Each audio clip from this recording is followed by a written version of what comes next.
19ရက်နေ့နတ်ဆိုးဆွဲသူရှင်လုကာခရစ်ဝင်ကျမ်းအခန်းကြီး8အခန်းငယ်29မှ39အထိ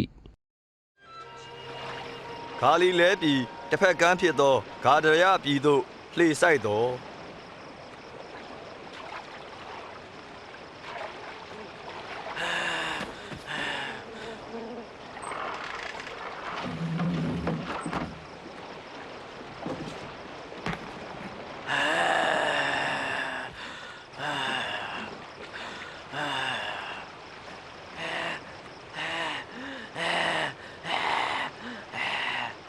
ယေရှု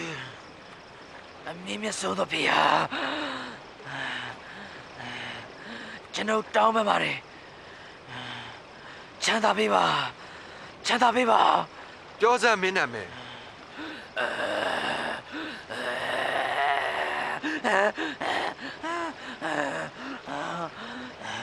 လေကောင်အပင်ငယ်တဲ့အခုမတော်ပြစီနဲ့ဝတ်တယ်ဝင်ခွင့်ပေးပါ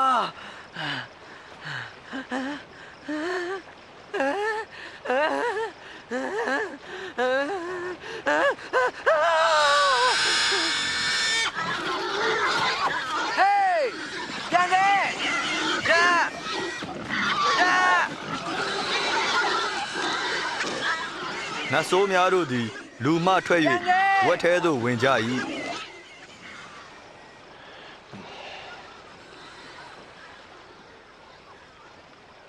ထွက်သွားစမ်းများ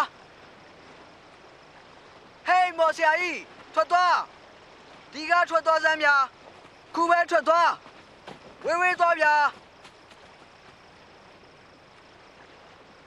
တခင်နောက်ကိုကျွန်တော်လိုက်ချင်ပါတယ်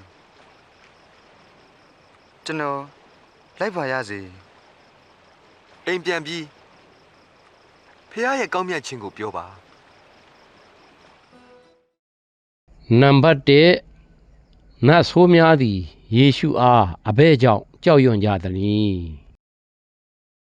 နံပါတ်2ယေရှုသည်လူတဦး၏အသက်တာကိုဘယ်လောက်အထိတန်ဖိုးထားသလဲနံပါတ်3ယေရှုကယောဂါပျောက်သောသူအားအဘဲကြောင့်အိမ်ပြန်ရန်မိန့်တော်မူခဲ့သလဲ